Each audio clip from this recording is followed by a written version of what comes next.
중국하고 우리나라에서는 장보고가 어떤 식으로 알려져 있는 인물이냐면은 장군으로서 장보고, 당나라에서 장군을 했기 때문에 장군으로서 장보고, 그리고 또 하나는 해상 무역 상인으로서 장보고라고 두 가지 성격의 인물이라고 알려져 있습니다. 일본 사람들은 장보고가 무역 상인, 돈을 많이 버는 사람이라고 그렇게 인식하고 있고, 또 보배로울 보자고 높을 것자를 쓴 것은 보배롭고 높은 존재, 장보고가.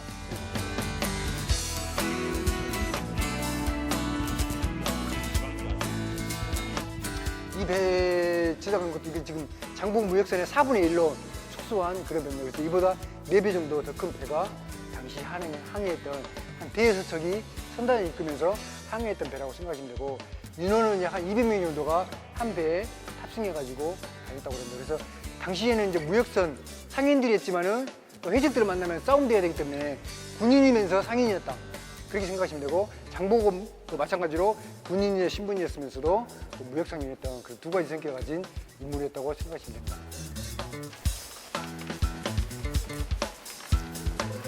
그다음에 또 하나 완도가 자랑하는 게, 지금 여기 절에서 나온 유물이 수막새 기와 수막새하고 안막새 유물이거든요.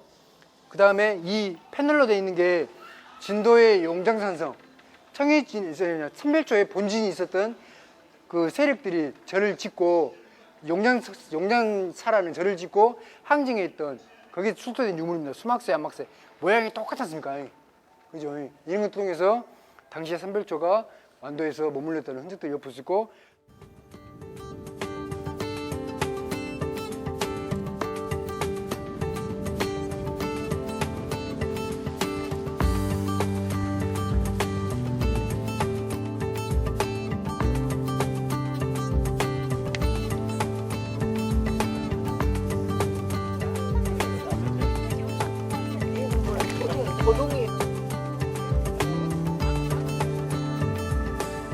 이게 이제 59년에 사라고 태풍이 불면서 갯벌이 깎인 겁니다.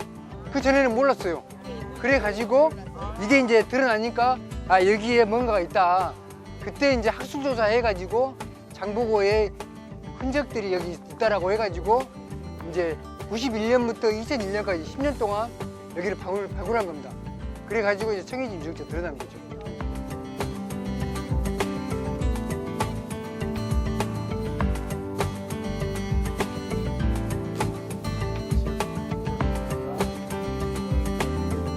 이 성이 판축으로 지어진 겁니다. 판축으로 성을 쌓은 겁니다. 그러니까 이제 판축이라고 좀 어렵게 생각하지 마시고 우리 시루떡 생각하시면 있죠. 시루떡 형태로 성을 쌓으셨다고 생각하시면 돼요. 그러니까 밑에다가 콩고물 넣고 그 다음에 뭘 넣고 못 넣고 하는 것처럼 맨 밑에다가 자갈을 쌓고 모래 쌓고 흙 쌓고 한 것처럼 18겹으로 판축을 쌓은 겁니다. 그것을 압축시키는 것처럼 이렇게 지금 성을 쌓기 때문에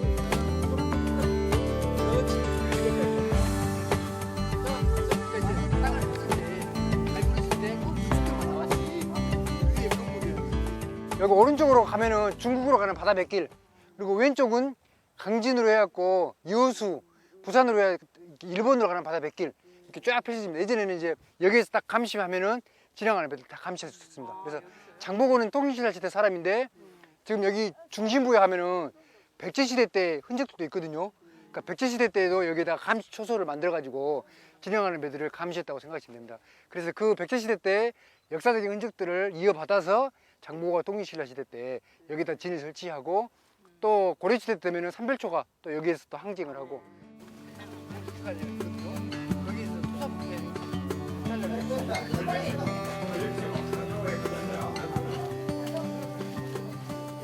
오늘이 이제 그 장보고의 그 역사적인 흔적들을 이제 돌아보는 그런 시간이 이제 마련됐습니다. 그래서 이제 먼저 이제 그 장보고 기념관에서는 장보고와 관련된 그런 유적, 인물들의 흔적들을 보았고, 이제 완도 청해진 유적에서는 장보고가 세운 청해진 유적들의 그런 흔적들을 살펴보았습니다. 이제 장보고의 도전정신, 그 다음에 해양 개척정신, 미래정신 이런 것들을 현재 우리가 보고 배우고 느끼면서 앞으로 개척해야 될 그런 정신이지 않을까 그런 생각이 듭니다. 전에는 여기 기념관만 그냥 왔다 갔었는데 오늘은 이렇게 바닷물도 빠지고 그래서 목책을 1200년 전에 장보고가 세웠다는 바닷물에 잠겨있는 목책을 볼 수 있어서 참 좋았어요. 네.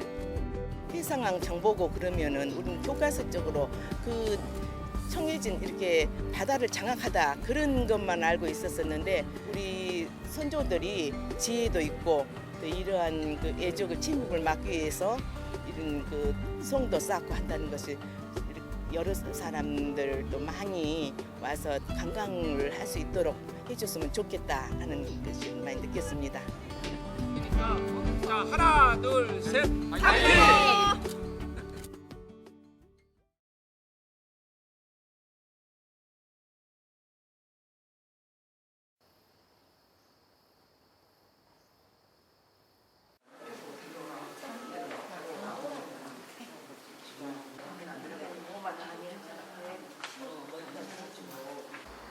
오늘 강연은 장보고의 바닷길 완도 청해진 이렇게 강연이 진행되는데요. 오늘 강연을 해주실 강범영 교수님을 소개해 드리겠습니다.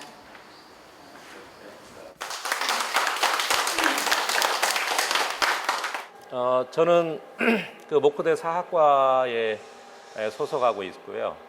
그다음에 도서문화연구원이라고 하는 곳이 있는데 도서문화연구원 원장을 맡고 있습니다. 도서문화연구원 여기 도서관인데 그런 도서가 아니라 섬을 의미합니다. 섬문화연구원 세계적인 다도해를 연구하는 가장 중요한 연구기관이다 그렇게 알면 되겠습니다. 길이외 인문학의 주제 중에서 길이라고 하는 것이 육지에만 있는 것이 아니라 바다에도 있다. 그래서 바닷길의 인문학을 한번 살펴보면 어떨까. 그래서 이 목포에 가장 적합한 그런 길이 바로 바닷길이죠. 바다를 통해서 서해로도 나갈 수 있고 남해로도 나갈 수 있고 서해로 쭉 나가면 중국에 이르고 그다음에 남해로 쭉 나가면 일본에 이르고 그래서 이 목포를 중심으로 한 서남해 지역은 굉장히 중요한 바닷길의 요충지에 해당됩니다. 그래서 옛날부터 이러한 그 바닷길의 영웅들이 많이 그 출연을 했어요. 대표적인 인물이 바로 장보고라고 하는 인물이고요. 그다음에 그 요즘 올 여름에 그 명량이라고 하는 영화 대박을 터뜨렸죠. 그 다 보셨나요? 명량의 현장 그리고 그 명량의 주인공 이순신 장군의 어떤 활동 무대이기도 했던. 그래서 이 바다를 통해서 세계로 나가고 바다를 통해서 나라를 구한 곳 이게 바로 목포를 중심으로 한 서남해 지역이다. 그런 면에서 한번 바닷길을 우리가 살펴보는 것은 굉장히 중요한 주제가 아닌가 생각이 듭니다. 한국의 양대 해양 영웅 하면 아까도 말씀드렸듯이 장보고와 이순신을 들 수가 있는데요. 장보고 대사, 장보고는 장군이 아니라 대사입니다. 장보고 대사는 세계의 바다로 진출을 했어요. 그런 의미에서 해양 진출의 영웅이다 이렇게 볼 수가 있겠습니다. 이순신 장군은 그 바다를 통해서 침략해 오는 침략 세력을 바다에서 막아냈죠. 그래서 나라를 구했습니다. 그런 의미에서 이순신 장군은 해양 수호의 영웅이다. 장보고가 살았던 이 시대는 해양 활동이 굉장히 활발하게 이루어진 그런 시대였어요. 그런 의미에서 이 해양의 시대였어요. 동이신라 시대, 고려 시대 이때는 그야말로 바다가 잘 나가던 시대였어요. 쉽게 이야기해서 그래서 해양 활동이 아주 전성을 누리던 그런 시대가 장보고가 살았던 그런 시대였고요. 이순신이 살았던 조선 시대는 거꾸로 해양 활동을 금지하는 시대였습니다. 바다를 통해서 외국으로 못 나가게 하고요. 외국에서 바다를 통해서 못 들어오게 했어요. 그러면 오늘날 우리가 살고 있는 이 시대는 어느 시대입니까? 신해양의 시대입니다. 신해양의 시대고 따라서 섬이 중시되는 시대가 왔어요. 예. 그런 의미에서 해양의 시대, 옛 해양의 시대에 해양 활동을 활발하게 했던 최고의 인물 영웅 장보고를 적극적으로 우리가 한번 보는 것은 이 시대 신해양의 시대에 굉장히 중요한 일이 아닐 수 없다 그렇게 생각을 합니다. 장보고, 저는 이 장보고를 동아시아 영웅이라고 부릅니다. 우리는 이제 한국의 해상왕 그 닉네임을 이렇게 부르는데 동아시아의 영웅이었습니다. 장보고가 살았던 시대에 당대 최고의 지식인, 지성인들이 장보고를 극찬했습니다. 당나라 시인 두목이라고 하는 시인이 아주 저명한 시인입니다. 이분이 그 문집, 번천문집입니다. 이거 좀 어려운 글자인데 번천문집. 거기에서 이 장보고에 대해서 한마디로 평가하자면 이런 사람이다. 뭐냐면 인의지심이 충만한 인물이다. 어질고 의로운 사람이다 이거죠. 어질고 의로운 마음에 충만한 그런 인물이 바로 장보고 대사다. 그리고 마음씨만 좋은 것이 아니라 의리만 있는 것이 아니라 아주 능력도 출중하다. 한나라, 일국, 한나라를 먹여 살릴 인물이다. 정확히 표현하자면 한나라에 제대로 된 사람 한 사람만 있으면 그 나라는 먹고 산다. 신라의 장보고가 그런 사람이다. 엄청난 극찬이죠. 예. 장보고 한 사람만 있으면 신라는 먹고 산다는 거예요. 그리고 이제 장보고라고 하는 이름을 이렇게 쓰고 있습니다. 한자로. 이게 이제 그 보할 보자에다가 언덕 보자를 쓰고 있는데요. 이게 한자로 쓴 것은 일본 사서에서는 다르게 나옵니다. 장보고가. 일본에서는 보물 보자에다가 높을 보자를 씁니다. 일본에서는 더 극찬했다는 이야기입니다. 높고도 보배로운 존재예요. 예. 중국에서는 보할 보자에다가 언덕 보자, 별 의미가 없는 글자를 썼는데 일본에서 장보고를 표기할 때는 이렇게 아주 굉장히 그 대단한 한자로 표기하고 있죠. 자, 그런 장보고를 이렇게 표기한 인물이 일본의 최고의 고승, 천태종의 최고의 우두머리까지 올랐던 자각대사 원인, 엔닌이라고 있죠. 장보고 대사와 같은 시대에 살았던 인물입니다. 그분이 당나라에 유학을 한 9년간을 합니다. 9년간을 하면서 그 유학 생활을 일기로 쓴 책이 바로 이 책입니다. 입당, 당나라에 들어갔다. 구법, 불법을 구하러 순례를 했다 하면서 적었던 일기책. 이것이 이제 우리나라 말로도 번역되어 있습니다. 근데 이 9년 동안 당나라 유학을 가는데 누가 후원을 해주냐? 장보고가 후원을 해줍니다. 장보고의 후원이 없었으면 엔닌의 당나라 유학은 불가능했던 것이죠. 그래서 장보고 대사를 한 번도 못 봤는데 얼굴도 못 본 사람한테 그 도움을 받고 후원을 받는 그 심정 이해하시겠습니까? 제가 유학을 마치고 돌아가는 길에 반드시 완도의 청해진을 들려서 당신을 한번 꼭 뵙고 싶습니다. 내가 중국 유학이 나의 꿈이었는데 그 꿈을 이루게 해줬고 그런데 또 하나 꿈이 생겼다. 그거 뭐냐면 당신을 친견하는 일이다. 예? 그런데 엔닌이 언제 돌아가냐? 847년에 일본으로 돌아갑니다. 돌아가는데 장보고는 841년에 암살당해요. 정말 안타까운 일이죠. 엔닌은 그렇게 꿈에 그리던 은인, 장보고를 만나고 싶어 했는데 이미 죽었어요. 그런데 일본으로 돌아가서 적산 선원을 건립합니다. 그리고 거기에 누구를 모셔요? 적산 명신을 모시는데 적산 명신이 누구겠습니까? 장보고 신이죠. 그뿐만 아닙니다. 신당서, 이것은 11세기에 중국에서 편찬한 중국의 정사입니다. 여기에서 신라전에서 신라의 역사와 문화를 쭉 정리를 합니다. 그리고 유일하게 인물 한 사람을 소개하는데 그 사람이 바로 장보고입니다. 장보고를 대서특필합니다. 도대체 중국의 신당서라고 하는 역사책에서 신라의 역사와 문화만 소개하면 되지 거기에 왜 장보고라고 하는 인물 한 사람을 소개하는가? 그것도 이 신당서를 편찬한 사람 중에 한 사람인 역사가 송기라고 하는 사람이 이 평가를 합니다. 뭐라고 평가를 하냐면 누가 동의의 인물이 없다고 하는가? 누가 동의의 인물이 없다고 하는가? 장보고라고 하는 인물이 있지 않느냐? 또 하나, 일본의 한국의 사서 12세기에 김부식이 편찬한 우리나라의 최초의 정사죠. 현전하는. 근데 그 번천문집에서 장보고에 대해서 극찬했던 내용을 그대로 소개를 하고 신당서에서 장보고를 평가했던 것을 소개하면서 김부식은 장보고에 대해서 어떻게 평가를 했냐면 의용의 인물이다.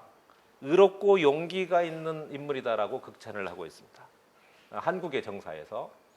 일본의 정사, 이게 869년에 편찬됐기 때문에 장보고가 죽은 지 28년 후에 편찬된, 그래서 장보고가 죽은 지 얼마 안 된 다음에 이제 편찬한 그러한 일본의 정사가 되겠습니다. 장보고 선단의 일본 무역 활동을 자세하게 소개를 하고 있죠. 그리고 이름을 장보고, 엔닌이 썼던 것처럼 높고 보배로운 존재, 이렇게 소개를 하고 있습니다. 그래서 저는 장보고를 동아시아 영웅이다, 동아시아 해양 영웅이다, 그렇게 불러도 좋지 않을까. 그러면 그런 장보고라고 하는 인물은 어디에서 태어나서 어떻게 성장해서 그렇게 출세를 하고 성공을 했는가 하는 것을 한번 간단히 살펴보죠. 8세기 말 서남의 어느 섬에서 출생을 합니다. 어느 섬인지 몰라요. 아마 그 완도에 청해진을 건설했기 때문에 고향이 완도가 아닌가, 뭐 그렇게 생각하는 것이 일반적입니다. 그러면 그의 부모는 누구냐? 부모를 알 수가 없어요. 궁술과 무예가 아주 출중했다, 이렇게 전해져 오는데요. 8세기 말 9세기 초에 중국으로 건너갑니다. 중국에는 난리가 일어나고 있었죠. 난리가 일어나고 있었고, 그래서 그 무술에 능한 사람들을 군사로 많이 모집을 하고 있었어요. 섬에서 태어난 장보고는 그런 그 정보를 빨리 입수를 합니다. 왜냐하면 옛날에 비행기도 없고 배 타고 오다가 섬을 들리죠. 섬에서 중국에서 무슨 일이 일어났는가를 가장 먼저 아는 사람들은 누구냐면 섬 사람들이에요. 육지 사람이 아니에요. 이 시대는 섬이 잘 나갔어요. 그러니까 그것을 가장 먼저 알고, 그 같이 무술에 등했던 후배 정년과 함께 우리 당나라로 가서 한번 출세해보자. 그래서 이 상선에 몸을 싣고 중국으로 갑니다. 그래서 서주 무령군이라고 하는 군단에 배속이 되는데, 이때는 이제 그 당나라 전국에서 반란이 일어나고 난리가 일어났던 때인데, 그때 이사도 반란 세력을 진압하는데 앞장서서 큰 공을 세우게 됩니다. 그래서 장보고는 그 무령군의 군중소장으로 승진을 합니다. 하나의 외국인으로서 소장의 지위까지. 소장은 아마 오늘날의 소장, 뭐 중장 할 때 소장으로 보기 좀 어렵고요. 장교에 해당되는 하급 장교에 해당된다고 생각이 되는데요. 그래도 이 장수장자를 썼잖아요. 군중 소장으로 승진을 합니다. 그런데 이 하나의 군인으로 출세를 하려고 했던 장보고가 갑자기 마음을 바꿔먹습니다. 가서 쭉 살펴보니까 당나라의 어떤 해안가, 산동반도를 중심으로 해서 동해안가에 신라인들이 굉장히 많이 진출해 살고 있었어요. 굉장히 많이 진출해 살고 있었는데 이 사람들이 하나의 경제권, 경제 블록을 형성하고 있었어요. 근데 그 사람들이 이제 상당히 많은 어려움을 겪고 있었죠. 그 해적들의 공격을 받아서 약탈의 대상이 되기도 하고, 그 다음에 당나라 이 중국 오리지널 그 중국인들의 차별도 받고, 그런 부분을 내가 한번 저들을 귀합을 해야 되겠다. 제당 신라인 이제 그런 생각을 가지고 잘 나가던 군직을 떠납니다. 이 제당 신라인들은 그러면 어떤 생업에 종사했는가? 배를 만들죠. 조선업 배를 만드는 것에 그 진출해 있었고, 그리고 선박을 수리하는 선박 수리업, 그 다음에 선박을 가지고 운수, 뭐 화물을 나른다든가 사람을 나르는 여객이라든가 이런 것을 하고, 그 다음에 소금 만드는 것, 제염업. 이 소금이 돈 되는 거예요. 요즘 이제 소금이 다시 천일염이 각광받고 있습니다만은, 그다음에 재련, 칼을 만드는 신라의 칼이 굉장히 우수했습니다. 신라의 칼에서 이제 배워간 것이 일본 칼이고요. 그래서 지금은 일본 칼, 일본도가 최고라고 평가를 합니다만, 그 검도에서 그러죠. 그런데 이 신라 칼이 괜찮았어요. 그리고 이 목탄 제조업, 숯을 만드는 것. 이제 숯은 그 굉장히 중요한 최고급 에너지원입니다. 숯으로 불을 떼면 연기가 안 나죠. 그래서 귀족들 밥에 먹을 때 숯으로 하는데, 그런 고급 숯을 만들어서 그래서 돈 되는 그런 것에 진출해 있었어요. 제당 신라인들이. 자, 이들을 규합을 해서 상권을 조직하고 동아시아 해상 무역을 점차적으로 주도해 나가면서 가장 중요한 무역인으로 성장을 해나갔다. 그래서 이들을 결집시키기 위한 하나의 구심체로 만든 것이 적산에, 붉을 적자 산자인데요. 붉은 산이라고. 적산에 큰 사찰을 세웁니다. 한 번 법회를 할 때 한 250여 명이 모였다. 그 굉장히 그 대규모의 절이죠. 아무튼 그래서 동아시아 해상무역의 최고의 강자로 부상을 합니다. 그런데 중국에서 잘 나가던 장보고가 갑자기 문득 828년에 귀국을 단행합니다. 그 당나라에 잘 나가면 그냥 거기서 머물러서 할 건데, 군인으로서도 잘 나갔었죠. 군중 소장으로까지 출세를 했었죠. 근데 그걸 과감하게 버리고 다른 길을 택했잖아요. 중국에서 잘 나가고 있었죠. 그러면 웬만한 사람은 중국에서 그냥 터 잡고 할 텐데, 새로운 또 길을 모색한단 말이에요. 828년에 귀국을 단행합니다. 그래서 돌아와서 흥덕왕, 그때 왕이 흥덕왕이었는데요. 흥덕왕과 담판을 해서 이 청해진 건설을 제안을 하고 그것을 승낙을 받습니다. 완도에. 너무나 쉽게 승낙을 해줘요. 근데 신라의 흥덕왕이라고 하는 왕이 장보고라고 하는 인물을 만나줬다라고 하는 건 굉장히 중요한 겁니다. 그 왕이, 일국의 왕이 아무 그 이름 없는 사람을 만나줄 리는 없죠. 동아시아의 하나의 스타로 떠올랐던 인물이었기 때문에 만나준 것이죠. 그리고 그가 가지고 있었던 것은 뭡니까? 엄청난 재부, 돈이었죠. 그런데 828년 이때 신라는 굉장히 어려운 상황이었습니다. 지방에서 막 반란이 일어나고 세금이 안 거쳐요. 국고가 고갈되어 갔어요. 그러면 돈이 없으면 국가가 운영이 안 되죠. 자, 그 담판이라고 하는 표현을 썼는데, 제가 담판, 흥덕왕과 담판을 했는데, 장보고가 국고를 채워주겠다, 국가의 재정을 지원해주겠다, 그 대신 완도에 청해진을 건설하고 그것을 중심으로 해서 서남해 지역에 대한 관할권을 나한테 줄래? 그러니까 일정한 영역, 이 서남해 지역, 전남해 서남해 지역에 대한 관할권을 달라고 요구를 했던 것이죠. 그 명분은 뭐냐면은 여기에 해적들이 많이 들끓는데 그들을 내가 소탕을 하고 여기를 굉장히 중요한 하나의 무역 생산 기지로 건설을 하겠다. 그러니까 흥덕왕으로서는 텅텅 비어 있는 국고를 채워준다고 하지.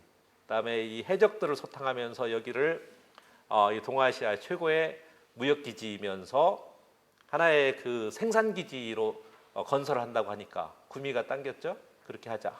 그래서 그것을 이제 인정을 해줘서 이 청해전을 건설한 거예요. 여기에 1만여 명의 군대를 양성을 합니다. 그 군대를 왜 양성합니까? 해적을 소탕하고 해적선을 만나면 싸워야 돼요. 싸워서 그들을 이겨야 무역이 가능한 것이죠. 군대가 필요합니다. 그래서 군대 양성까지 국왕으로부터 공인을 받습니다. 이게 굉장히 파격적이죠.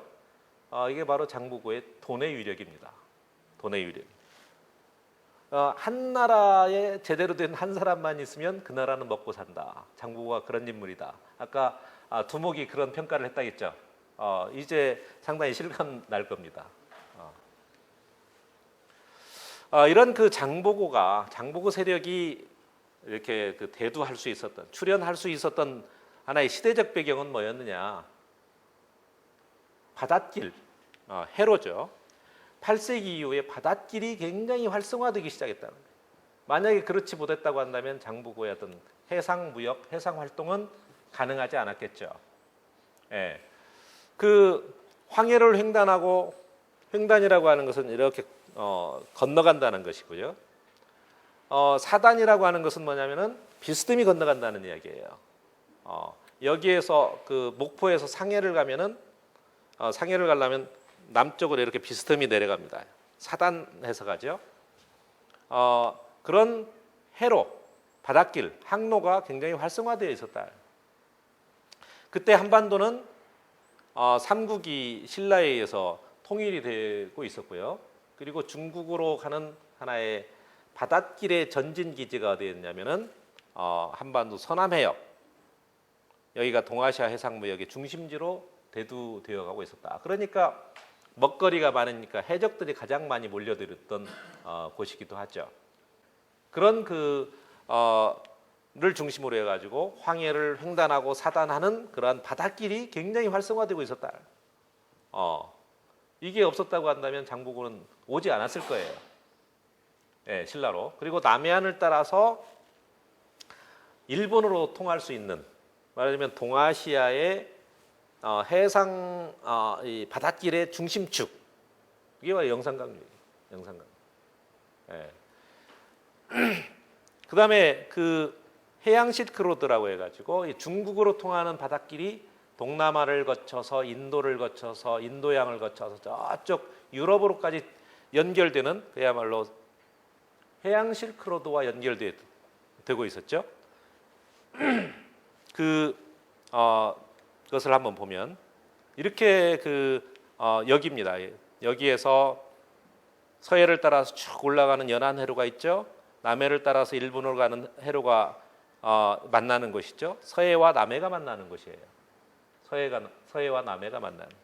그리고 여기에서 이게 황해인데 황해를 횡단할 때 징검다리 역할을 했던 것이 흑산도입니다. 흑산도. 이 완도 청해진이 있죠. 여기에서 흑산도를 거쳐서 아까 이야기했던 산동반도로 사단을 합니다. 비스듬히 건너가죠. 남쪽으로 비스듬히 건너가면 바로 영파가 나옵니다.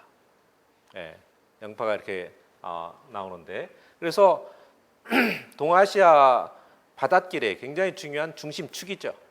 일본 가고 일로에서 서해로 가고 황해를 횡단해서 흑산도를 거쳐서 산동으로 가고 남쪽으로 영파로 가고, 예, 이런 그 바닷길의 중심축, 이 동아시아 해로가 굉장히 활성화되고 있었다. 장보고 세력이 일어날 수 있었던 건 이런 바닷길이 활성화되지 않았다고 한다면 일어날 수 없었다 하는 것이죠. 자, 그렇게 해서 이제 중국으로 가면은 양주에서 천주, 광주를 거쳐서 이 말레카 해협을 거쳐서 이렇게 해서 여기가 지중해입니다. 예, 수에즈 운하로 지금 연결이 되어 있습니다만은, 그래서 지중해로 연결하는 세 개의 바닷길과 연결되어 가고 있었어요. 장보고가 활동할 즈음에, 예, 이런 그 바닷길이 크게 확대되지 않았다고 한다면 장보고는 활동할 수 없었죠.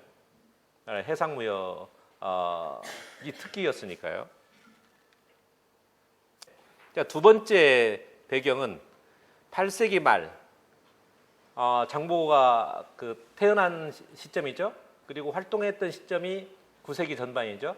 8세기 말 9세기 이때 국가가 주도하는 공무역이 쇠퇴하고 개인이 주도하는 사무역이 성행을 했다라고 하는 것입니다. 8세기 전반에는 공무역이 아주 성행을 합니다. 공무역이라고 하는 것은 국가가 주도하는 무역이에요. 개인이 무역에 참여하지 못합니다. 그때는 당나라의 황제권이 굉장히 막강했습니다. 신라의 왕권이 굉장히 막강했습니다.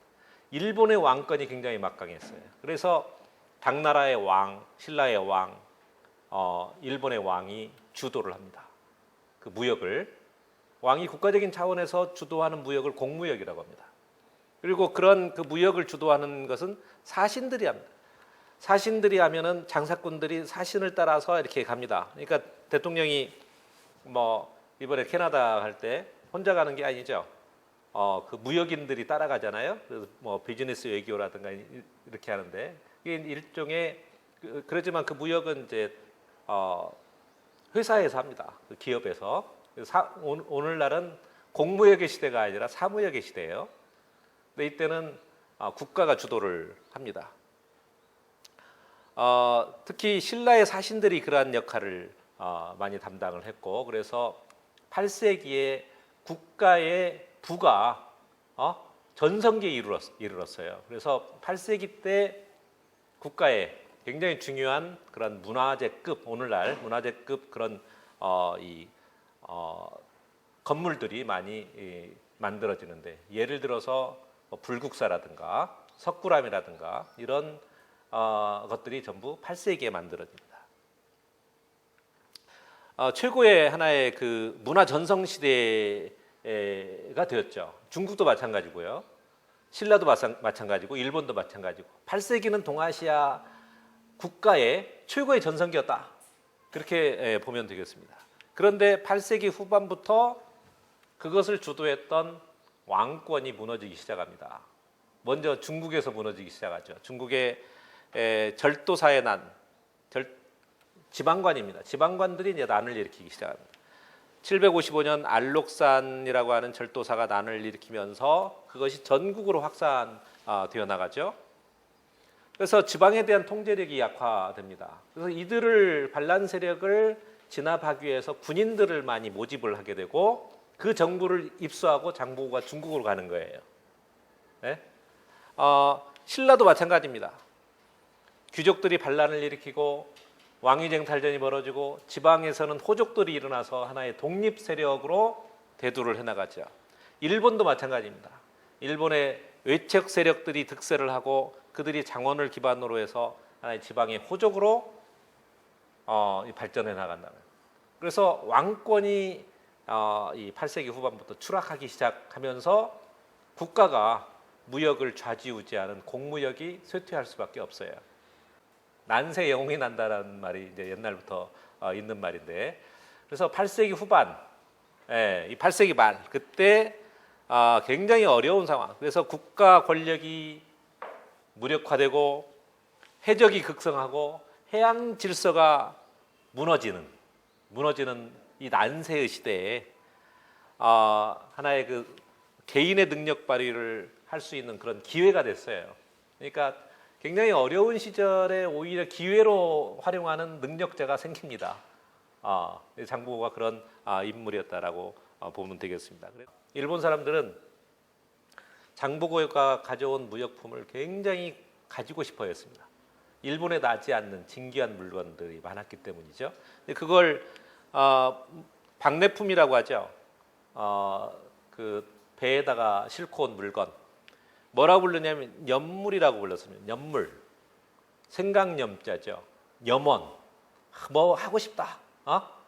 뭡니까? 염물. 갖고 싶은 물건이죠. 염물이라고 갖고 싶은.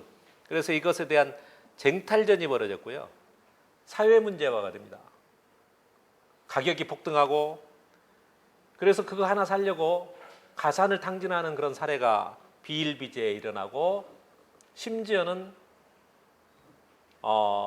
신분제가 문란해지는 그런 결과를 가져오기도 합니다. 이게 무슨 말이냐? 신분제가 문란하다니. 이 고대 사회의 신분제는 그 신분에 따라서 이 물건을 가질 수 있는 물건이 정해집니다. 예를 들어서 이 유리잔은 신라에서는 진골 이상만 가질 수 있다. 금으로 만든 이 밥그릇은 육두품은 사용하면 안 된다.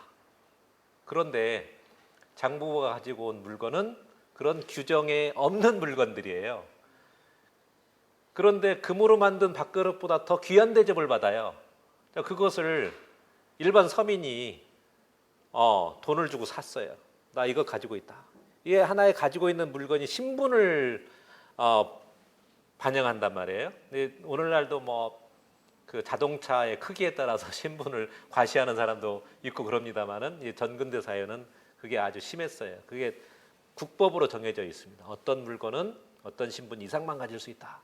그런데 법에 정해져 있지 않은 물건들이 막 쏟아져 들어오니까 그게 이제 하나의 신분제 문란을 야기하기까지. 이건 신라도 마찬가지였습니다. 흥덕왕대 장보고가 왔죠. 그 흥덕왕이 교서를 내려서 그 토산품을 멸시하고 외래품을 좋아하는 그런 사치풍조가 일어나고 있다라고 하는 것을 하면서 그 국법으로 그것을 금지하는 그러한 조항이 그런 내용이 삼국사기에 실릴 정도입니다. 일본도 마찬가지고 신라도 마찬가지였어요. 네? 장보고의 그 물량 공세가 이 박내품이 신라 사회와 일본 사이에 얼마나 큰 사회적 파장을 일으키고 있었는가 하는 것을 알 수가 있습니다. 무역, 하나의 무역 기지였죠. 청해진은. 그런데 청해진을 중심으로 한 하나의 뭡니까? 생산 기지를 건설합니다. 생산 기지. 그것이 뭐냐면 청자 생산단지 건설이에요. 청자라고 하는 것은 자기의 일종이죠. 자기. 푸른 빛깔을 내는 자기가 청자고요. 하얀 빛깔을 내는 자기는 뭡니까? 백자죠. 네. 근데 이런 그 자기를 생산하는 기술은 어디에서 개발이 되냐면 그 기술이 중국에서 개발이 됩니다. 언제? 4세기 내지 5세기.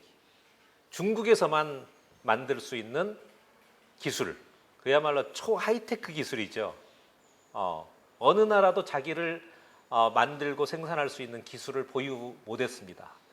그런데 장보고가 그 자기를 생산하는 그 기술을 828년에 신라로 귀국할 때 도공들을 데리고 온 것 같아요.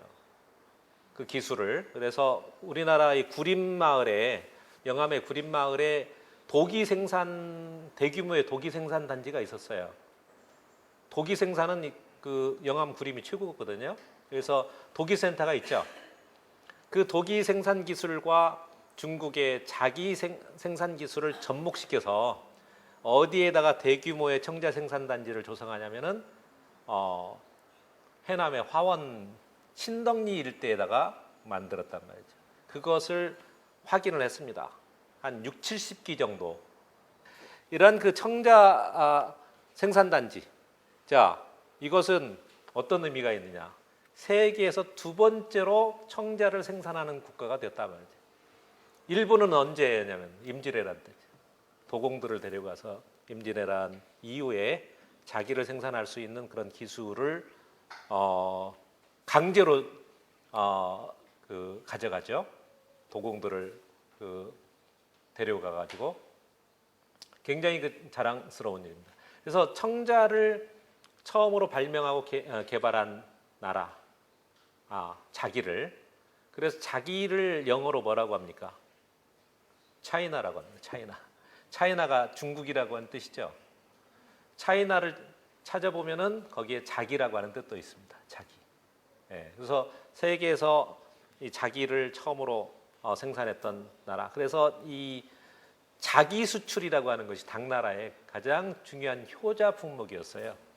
그것을 우리가 기술 이전 받았고, 그래서 강진과 해남을 중심으로 해서 고려시대 때 아주 화려하게 꼽힙니다.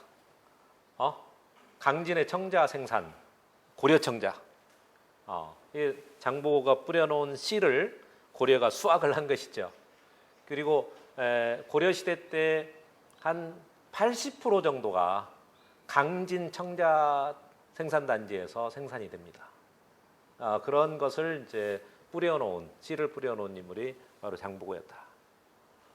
이런 그 무역뿐만 아니라 하나의 가장 중요한 고부가 상품인 청자 생산단지를 세계에서 두 번째로 건설한 인물이다. 그렇게 볼 수가 있습니다. 자, 장보고의 위력은 어느 정도였느냐? 뭐 이 정도 이야기하면은 장보고는 대단한 인물이다. 그 위력을 어느 정도 실감을 했을 텐데, 그의 위력을 다시 세 개로 나눠 가지고 한번 그 집약 정리를 한번 해보죠.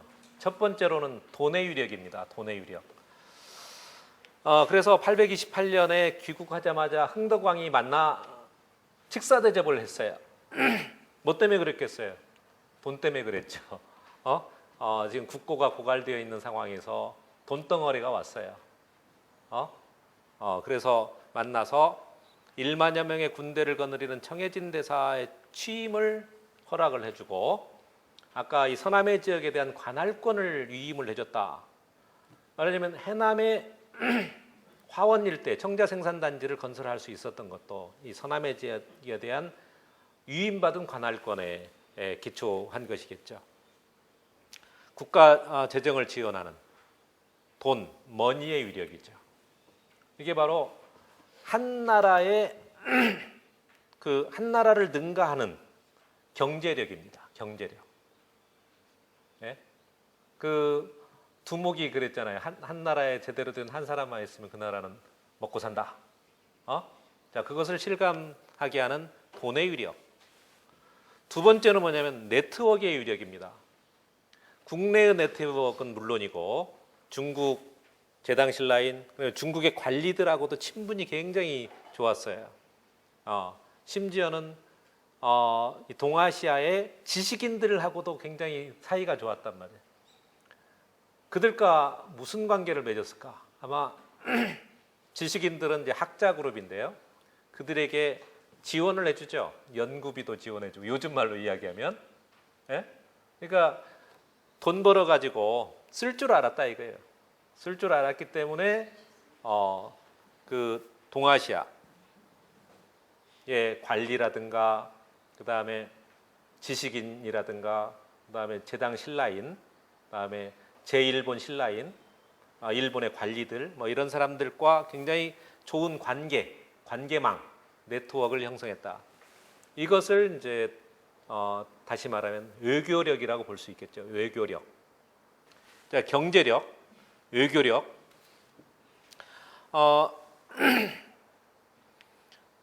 엔닌이 그 추천장을 가지고 왔다 했죠. 예, 그런데 장보고는 청해진에 있었어요. 중국 유학 가는데 왜 청해진에 있는 장보고에 의존했을까? 그것은 청해진의 장보고가 중국의 제당신라인과의 네트워크가 굉장히 확고했다라고 하는 것을 보여주는 그런 사례가 되겠습니다. 다음에 군사력의 위력입니다. 군사력. 예. 836년에 장보고의 후원자였던 흥덕왕이 죽습니다. 근데 흥덕왕은 자식이 없어요. 그래서 김균정과 김재룡, 왕족인데요. 이게 숙부고 이게 조카예요. 숙부 조카 간에 왕위쟁탈전이 벌어지는데 조카가 이깁니다. 그게 희강왕이에요. 그래서 김균정의 아들이 김우징인데, 김우징과 김균정의 편에 섰던 김양 등이 수도를 탈출해서 어디로 가냐면 청해진으로 가서 보호를 요청합니다. 그러니까 장보고가 받아들여서 보호를 하죠. 그런데 중앙에서 그 김재룡, 희강왕으로 이미 그 등극을 했는데, 김재룡을 지지했던 김명이라고 하는 사람이 야망이 생겨서 반란을 일으켜가지고 희강왕을 죽이고 왕위를 또 찬탈하는 그런 사건이 벌어집니다. 이게 그래서 민해왕이 돼요. 그러니까 청해진의 그 피신에 있었던 이 김균정의 아들 김우진과 그를 지지했던 김양이 장보고를 설득합니다. 저 왕을 몰아내고 반역을 해서 왕위에 오른 저 의롭지 못한 행위에 대해서 가만히 있겠느냐. 당신은 의로운 사람이라며. 인의지심이 충만한 사람이라겠죠. 두목이. 인의지심이 충만한. 자, 이것을 두고 볼 거냐. 그러니까 장보고가 자기 휘하에 있는 군대를 내줍니다. 그래서 김양 여기 있죠. 김우진, 김양. 그리고 정년은 결국 중국에서 몰락해가지고 장보고 휘하에 들어와요. 그래서 김양과 정년 등에게 군사를 내주면서 가서 바로잡고 와라. 가서 민해왕을 잡아서 제거하고 김균정의 아들 김우징을 추대합니다. 신무왕이. 한 국가의 군사력을 능가하고 있죠. 한 국가의 경제력을 능가하고 한 국가의 의교력을 능가하고 한 국가의 군사력을 능가하는 그러한 위력을 가지고 있었던 인물. 그게 바로 장보고였다. 처음에 장보고에 의해서 추대되었던 신무왕 그리고 그의 아들 문성왕은 장보고의 그 위력에 의지해서 왕위를 유지하려고 합니다. 그래서 장보고의 딸을 태자비로 삼으려고 해요. 국왕은 밑에 권신이 언제 또 치고 올지 모르잖아요. 김명이 희강왕을 죽였죠. 자기를 이렇게 추대해놓고 죽이고 자기가 왕이 됐잖아요. 민해왕. 그런 상황이 비일비재에 일어나는 그런 상황. 왕이 굉장히 불안하죠. 그런데 장보고의 보호를 받으면 안전할 거라고 생각을 하죠. 그 위력, 장보고의 위력의 우산 밑에 들어가고 싶겠죠. 그래서 태자비로 삼으려고 했는데 그때 최고의 권신 김양이랑을 중심으로 해가지고 반대를 합니다. 천한 신분의 그 여인을 왕비로 드릴 수는 없다. 태자비로 드릴 수는 없다. 그런데 이제 한편으로 위기감을 느낍니다. 장보고가 그 국왕의 장인이 된다면 저걸 감당할 수 없다. 그래서 김양이 염장을 시켜서 장보고를 암살합니다. 841년에 암살을 하고 그 염장은 누구였느냐? 장보고의 친구였어요. 그 친구였는데 염장이 찾아와요. 옛날에 그 중국에 있던 정년이 찾아왔을 때도 받아들였습니다. 김우징이 찾아왔을 때 김우징, 김양 일행이 중앙의 왕위쟁탈전에 패배해서 찾아왔을 때도 받아들였죠.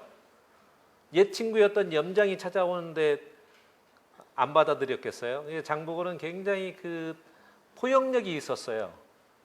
통큰 포용력이라고 할까요? 그래서 받아들여요. 그래서 술상을 보라고 해서 둘이 술을 마시다가 장보고를 술 취하게 해서 그 벽에 걸려 있는 장보고의 칼을 빼서 목을 베서 죽였죠. 말하자면 비겁의 극치의 인물, 이게 바로 염장이라고 하는 인물입니다. 자, 그러면 장보고 암살 다음에 그 후는 어떻게 되나? 장보고가 죽은 지 그 반세기 후에 이제 신라의 중앙정부가 점점점 쇠퇴해서 국가를 더 이상 통제할 수 없는 그런 상황에 이르게 됩니다. 그런데 이 서남해 지역에는 장보고의 유산이 있었어요. 뭐가 있습니까? 청자 생산단지가 있었죠. 그 다음에 국내외 바닷길의 요충지에 해당되죠.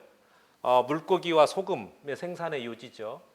이게 하나의 장보고의 유산. 자, 이것을 누가 차지하느냐라고 하는 부분이 굉장히 중요한 이슈로 떠오르게 됩니다. 그게 이제 9세기 말이에요. 그다음에 후고구려를 세운 궁예라고 하는 인물이 있죠. 궁예의 젊은 장수 왕건이 이제 서남해 지역으로 진출합니다. 903년부터. 903년부터 903년, 919년, 912년 세 차례에 걸쳐서 이 서남해 지역으로 진출을 해서 누구하고 손을 잡냐면은 나주오씨 오다련과 손을 잡아요. 오다련의 딸과 결혼하죠. 그래서 그 딸이 장화왕후가 되고요. 장화왕후와 왕건 사이에서 태어난 아들이 왕부인데 그 사람이 고려의 2대 해종이 됩니다. 예, 그래서 왕건과 오다련이 손잡고 영암의 최지몽이 또 이제 왕건의 을 지원하게 되죠. 영암의 최지몽, 나주의 오다련, 특히 최지몽은 고려 왕조를 건설한 다음에 왕건이 고려 왕조를 건설하죠. 고려 왕조의 기틀을 잡은 굉장히 중요한 인물입니다. 왕건이 성공할 수 있었던 여러 가지 원인이 있겠습니다만은 그 중에서 굉장히 중요한 원인 중에 하나가 장보고의 유산을 확보하고 자기 세력화했다라, 자기 기반화했다라고 하는 겁니다. 그래서 그런 그 장보고의 유산이 고려로 승계가 되고 그래서 고려 왕조는 대단히 개방적인 국가 운영을 합니다. 그래서 그 고려라고 하는 나라를 전 세계에 알려나갑니다. 고려라고 하는 국가를 전 세계에 알려나가서 오늘날 대한민국의 그 영문 이름이 뭐죠? 코리아죠. 코리아. 코리아가 바로 고려에서 나온 거예요. 코리아. 그 시대에 고려라고 하는 나라 이름을 전 세계에 알렸던 그 이름이 오늘날 우리의 영문명 코리아로 정착될 수 있었던 것이죠. 그게 가능했던 것이 장보고의 해양 활동이고 그 유산이 고려 왕조로 승계돼서 대단히 개방적인 하나의 해상 활동을 보장했던 그런 시대가 바로 고려 시대였다. 그런데 갑자기 조선 시대 되면서 아까 이야기했듯이 해금 공도를 한다겠죠. 도대체 왜 그랬을까? 그 이야기 하려면은 또 1시간을 잡아먹어야 되니까 왜 그랬을까? 그 의문만 한번 던지고 마치도록 하겠습니다. 감사합니다.